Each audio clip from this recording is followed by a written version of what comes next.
చెల్లమ్మా sir police station super ఉన్నారు sir మీరు చూడండి. నా ఫస్ట్ షేక్ అండ్ నా చెల్లెలికే ఇవ్వాలి. Where is my sister? ఓ బావా, థ్యాంక్ యూ వెరీ మచ్. నువ్వు నా చెల్లిని రిజెక్ట్ చేయడం వల్లే సిటీకి వెళ్లి హోమ్ మినిస్టర్ సబితా ఇంద్రారెడ్డి గారి చిన్న కొడుకు కన్నాతో పెళ్లి నిశ్చయం చేసుకుని వచ్చా. ఈ శుభవార్త నా చెల్లెలు చెప్పాలి. చెల్లమ్మా. ఓ బాస్, మోహిని ఎక్కడ?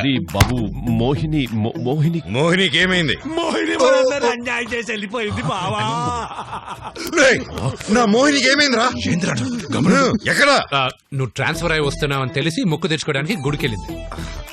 చూసావా నా చెల్లెలికి నా మీద ఎంత ప్రేమో.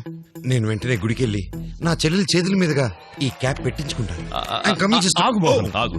మోహిని గుడికెళ్ళి అట్నుంచటే పెళ్లి మండపానికి వచ్చేస్తారంది. మంటపమా?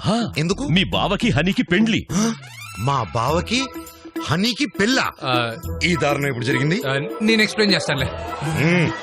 నేను చెప్తాను పదండి బాబు పదండి. రైట్, ఆ మోహన్ గారు వింటే అందరం పోతాం.